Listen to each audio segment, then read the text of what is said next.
말씀하시는 하나님께서 이 시간 주님께서 주신 그 말씀을 통해 우리를 새롭게 하시고 주님을 깊이 알아가는 시간 될 수 있기를 기도합니다. 제가 이미지 하나 준비를 해드렸는데 오토라는 남자 영화 보신 적 있으세요? 네. 아마 넷플릭스나 OTT들에서 금방 찾아보실 수 있을 겁니다. 이 영화가 있는데 그 영화의 주인공인 오토는 한때 다정하고 책임감 있는 남편이었습니다. 그런데 이제 사랑하는 아내가 세상을 떠난 후에 세상과 담을 쌓은 채 살아가기 시작합니다. 이 영화를 잘 보면 오토의 일상은 규칙적이지만 삭막하고 무의미합니다. 아침이면 아파트 같은 그 단지를 돌면서 쓰레기 분리수거, 주차 규칙 위반 같은 자잘한 일에 집착하면서 사람들이 막 지적질을 해댑니다. 자기 삶에 대한 무의미함과 분노를 그렇게 푸는 겁니다. 그래서 혹시 자기 주변에 이런 사람들이 좀 있다면, 그러니까 쉽게 막 지적하고 이거 왜 이렇게 했어? 라고 이렇게 얘기를 한다면 뭔가 공허하고 무의미함 가운데 좀 노출되어 있는 사람이니까 잘 이렇게 보듬어 주시기를 바랍니다. 그렇게 오토는 사람들과 가급적 거리를 두면서 고립된 삶을 살아갑니다. 그러던 찰나에 오토의 집 옆으로 젊은 이민자 가족이 이사 옵니다. 근데 이 사람들을 잘 봤더니 되게 거슬리는 거예요. 주차도 막 어설프게 하고 뭔가 일이 있으면 자기 집에 찾아와가지고 오토한테 도움을 요청하기도 하고, 처음에는 오토도 그 가족을 상당히 성가시게 생각을 합니다. 냉소적이고 불쾌한 태도로 반응을 합니다. 그러던 찰나에 그 가족 중에 한 명이었던 마리솔이라는 여성이 오토가 그렇게 거칠게 반응하는 함에도 불구하고 계속해서 따뜻하게 말도 걸고 음식도 건네주면서 관심을 보여주니까 점차 자신의 문을 열고서 이 가족들과 친하게 지내기 시작을 합니다. 그러던 찰나에서 이 마리솔이 오토에게 한번 묻는 거예요. 당신은 왜 그렇게 혼자서 다 감당하려고 하세요?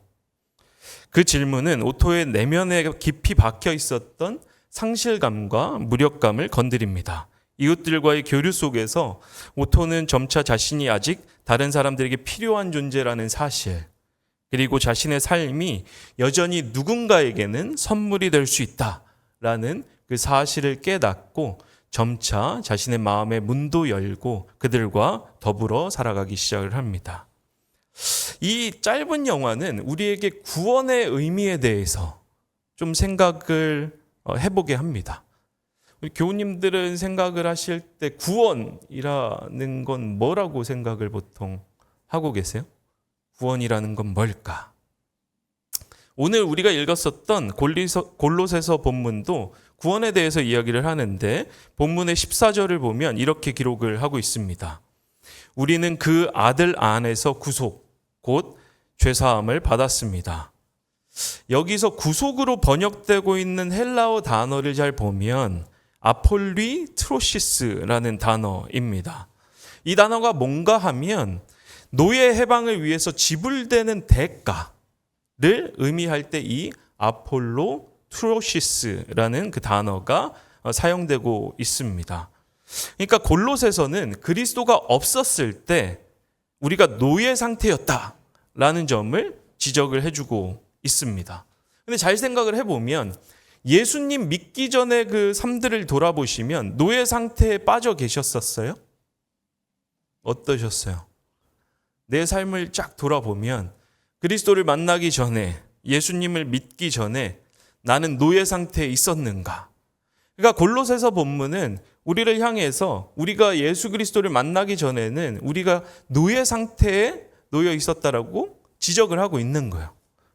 그런데 그러던 찰나에 아폴리 트로시스, 구원이라는 것이 주어졌다라고 이야기를 하고 있는 걸 볼 수가 있습니다.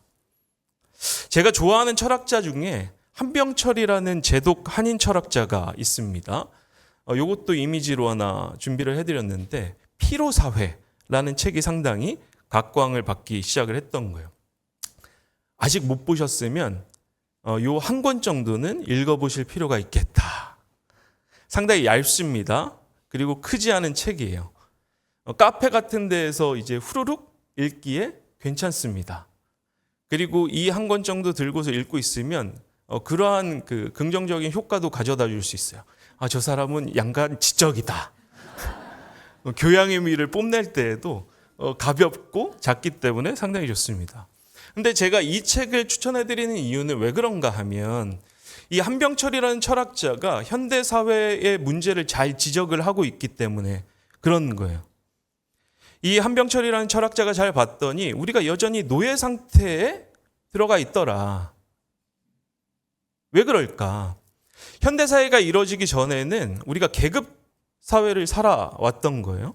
그러다 보니까 주인 계급, 귀족 계급, 양반 계급이 아닌 사람들은 그 계급에 종속되어서 일종의 노예처럼 부리는 사람처럼 살아왔다라는 거죠. 그런데 현대 사회를 잘 봤더니 계급 제도는 사라져서 우리가 자유로운 것 같은데 끊임없이 우리 스스로를 착취하고 있다라는 겁니다.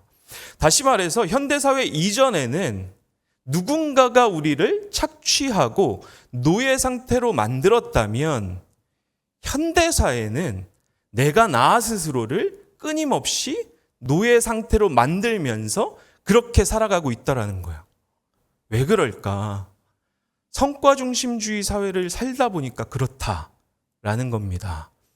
누구도 내 존재 그 자체만으로 인정해주지 않고 내가 나의 기능을 잘 했을 때, 내가 나에게 주어지는 그 성과들을 잘 만들어냈을 때에만 비로소 너는 가치가 있는 존재이다 라고 인정하는 사회를 우리가 살고 있다라는 거예요. 잘 생각을 해보면 끊임없이 우리는 어떠한 성과들과 기능들을 요구받습니다. 가정 안에서 잘 보면 내가 아버지로서 잘 기능하고 있는가? 내가 어머니로서 잘 기능하고 있는가? 혹은 사회 안에서는 직장 생활을 하면서 내가 나의 몫을 잘 만들어내고 있는가? 끊임없이 사람들은 네가 부여받은 그 사회적 역할을 잘 해내고 있는가? 네가 그 역할에 맞는 성과들을 만들어내고 있는가를 토대로 우리를 평가하면서 끊임없이 그러한 성과 중심으로 몰고 있다라는 겁니다.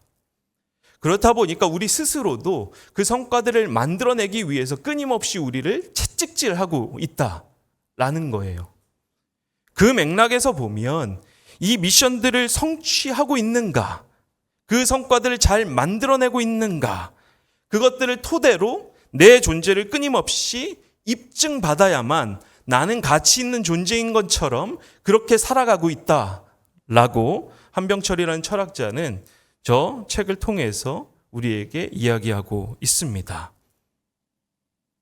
골로새서 본문도 오늘 우리에게 그것을 묻고 있습니다. 너의 삶은 진정으로 자유로운가? 에베소서 2장 8절 9절은 이렇게 기록합니다. 여러분은 믿음을 통하여 은혜로 구원을 얻었습니다. 이것은 여러분에게서 난 것이 아니요 하나님의 선물입니다. 행위에서 난 것이 아닙니다. 그러므로 아무도 자랑할 수 없습니다. 우리가 읽었었던 골로새서와 에베소서 본문은 하나님의 구원, 아폴리 트로시스를 통해서 우리를 향해서 뭐라고 이야기를 하는가 하면 구원이라는 것은 우리의 노력으로 얻어지는 것이 아니다. 우리의 노력 없이 하나님으로부터 전적으로 부여받는 선물과도 같은 것이다 라고 증언을 하고 있습니다. 우리가 사는 세상은 끊임없이 우리의 일과 성과, 성취 등을 통해서 우리 스스로를 입증하라고 이야기를 합니다. 네가 얼마나 쓸모 있는지를 스스로 증명해낼 때 비로소 너의 존재는 가치 있다라고 이야기를 하고 있다라는 것입니다. 그러나 우리 하나님은 우리가 얼마나 쓸모 있는지에 대해서 관심이 조금도 없습니다. 우리가 얼마나 많이 생산해낼 수 있는가에 주목하고 계시지 않습니다. 하나님은 우리를 있는 그대로 받아주시고 사랑하십니다. 오늘 본문 21절과 22절은 이렇게 기록하는데 한번 찾아서 같이 읽어볼까요? 골로새서 1장 21절과 22절입니다. 찾으셨으면 한 목소리로 한번 읽어보겠습니다. 시작.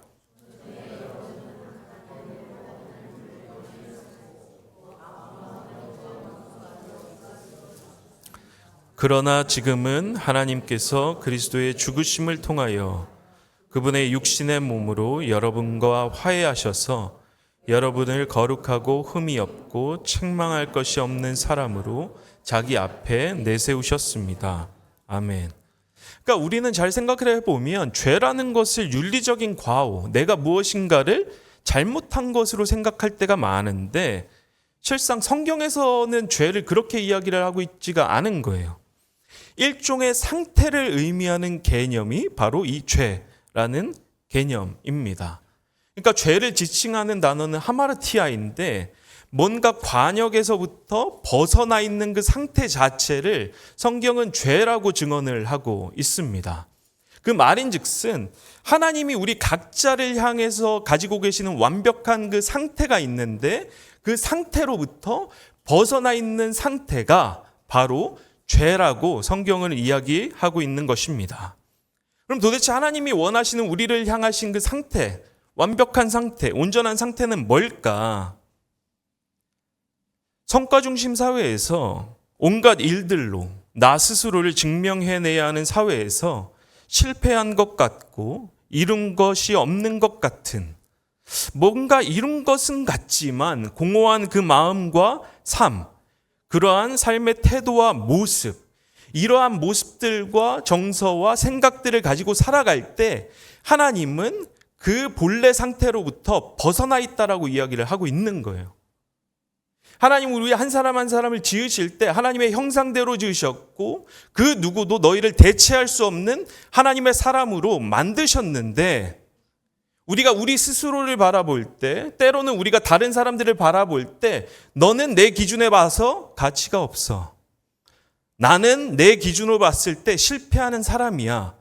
라고 생각하는 그 상태 자체가, 그러한 메시지 자체가, 그러한 태도 자체가 하나님이 원하시는 그 상태로부터 벗어나 있다라는 걸 성경은 오늘 우리에게 이야기를 하고 있는 것입니다. 심지어는 나도 나 스스로를 판단할 수 없는 존재입니다. 왜 그렇습니까? 하나님께서 나를 만드셨고 하나님께서 내가 어떻게 되어야 하는지를 분명하고 정확하게 알고 계시기 때문에 그렇습니다. 우리가 우리에게 주어졌던 그 성과들을 제대로 만들어보지 못할 때라도 우리가 우리의 삶을 실패한 것으로 판단할 때라도 하나님은 그 속에 찾아오셔서 너희는 내 형상대로 지음을 받은 나의 사랑하는 자녀들이다 라고 선포하고 계시는 거예요. 그런데 하나님의 판단과 맞지 않는 그 판단을 나 스스로 하고 있다면, 하나님의 판단과 맞지 않는 판단으로 내가 내 주변을 판단하고 있다면 그것 자체가 죄의 상태에 놓여 있다라고 성경은 증언을 하고 있는 것입니다.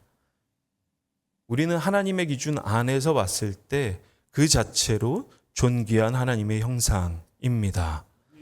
하나님이 주시는 그 모든 것들을 누릴 자격이 있는 존재들입니다. 왜 그렇습니까? 그리스도께서 십자가상에서 그 모든 죄들을 도말하셨기 때문에 그렇습니다. 우리도 우리 스스로를 실패한 자라고, 과오가 있는 자라고 판단할 수 없습니다. 하나님의 자녀들로 불러주셨기 때문에 그렇습니다. 옆 사람 한번 쳐다보시겠어요? 비록 많이 사랑스럽게 생기지 못했을지라도 당신은 있는 그대로 하나님의 자녀입니다 라고 이야기를 해보시죠. 당신은 있는 그대로 하나님의 자녀입니다. 농담이지만 나는 당신을 사랑할 수 없으나 하나님은 당신을 사랑합니다. 설마 있는 그대로 나는 당신을 사랑할 수 없으나 라고 하지는 않으셨겠죠. 그렇죠? 폴 틸리라는 신학자는 믿음에 대해서 그래서 이렇게 이야기를 했었어요. 당신이 하나님께 받아들여졌다는 그 사실을 당신이 받아들이는 것이 믿음이다.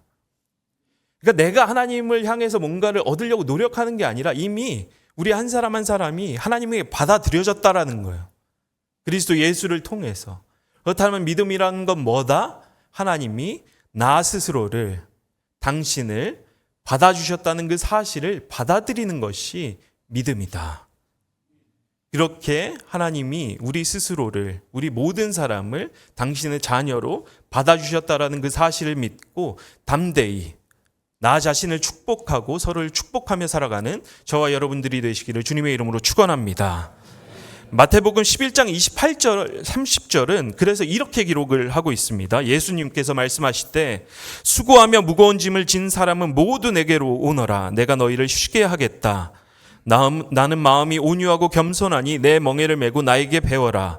그리하면 너희는 마음의 쉼을 얻을 것이다. 내 멍에는 편하고 내 짐은 가볍다. 마지막으로 우리가 기억해야 할 것은 이 구원이 내 안에서부터 시작되지 않는다라는 사실입니다. 구원은 내 밖에서부터 시작되고 주어진다라는 사실을 기억할 필요가 있습니다. 그래서 구원은 선물과도 같은 것입니다. 우리는 종종 우리가 지금 가지고 있는 것들이 오롯이 나의 힘으로 이룬 것이라고 오해할 때가 있습니다. 아니면 적어도 나와 내 주변 소수의 사람들의 힘으로 이룬 것이라고 착각할 때가 있습니다. 그런데 잘 생각을 해보십시오. 우리가 태어나서 성장하는 과정 가운데 얼마나 많은 이들의 도움이 있었는지 말입니다. 우리는 땅을 딛고 서서 살아가기 때문에 우리가 활동하는 모든 것이 우리 다리의 힘이나 우리 신체의 힘으로 가능한 것이라고 생각하기 쉽습니다. 그러나 우리 신체와 활동의 기반이 되고 있는 땅이 없이는 우리는 아무것도 할 수가 없습니다. 오늘 본문의 17절은 그 부분을 정확하게 이야기를 하고 있는 거예요. 오늘 우리가 읽었었던 골로새서 1장 17절을 한 목소리로 한번 읽어보겠습니다. 1장 17절입니다. 시작. 그분은 만물보다 먼저 계시고 만물은 그분 안에서 존속합니다. 아멘. 성경은 우리 삶의 기반이 되는 그리스도 예수께서 우리 삶을 단순히 지탱해 주시는 것을 넘어서 노예적 삶 속에 있는 우리를 찾아오시고 십자가를 통해 그 속박으로부터 자유하게 하셨다고 증언합니다. 다시 말해 서로의 존재만으로 기뻐하고 서로를 깊이 용납하며 살아가도록 삶을 허락했는데 그것을 통해 서로를 얽매고 자기 스스로도 속박하며 살아가니까 우리에게 찾아오셔서 어떻게 살아가야 하는지, 무엇을 위해 살아가야 하는지를 몸소 보여주셨다라는 것이 우리가 읽었었던 골로새서 본문의 말씀인 것입니다. 그리스도께서 스스로 십자가를 짊어지심으로써 부활을 통해 죽음을 극복하심으로써 우리에게 구원, 곧 해방을 허락해 주셨다고 오늘 본문은 우리에게 증언하고 있습니다. 그렇다면 우리는 이제 어떻게 살아가야 합니까? 우리가 읽은 본문 조금 뒤에 기록된 23절은 이렇게 이야기를 합니다. 그러므로 여러분은 믿음에 튼튼히 털을 잡아 굳건히 서 있어야 하며 여러분이 들은 복음의 소망에서 떠나지 말아야 합니다. 그리스도께서 우리의 삶을 구원하셨다는 사실, 우리의 성과가 아니라 존재만으로 우리를 받아주셨다라는 그 사실을 믿으시기 바랍니다. 그리고 삶의 무의미함과 고단함이 찾아올 때 우리의 삶 끝자락에 그리스도께서 다시 오고 계시다라는 이 사실, 이 삶이 끝이 아니라 주님의 영원한 나라가 우리를 향해 다가오고 계신다라는 부활의 소망을 붙드시는 저와 여러분이 되시기를 주님의 이름으로 축원합니다. 이 말씀을 기억하며 잠시 기도하시겠습니다.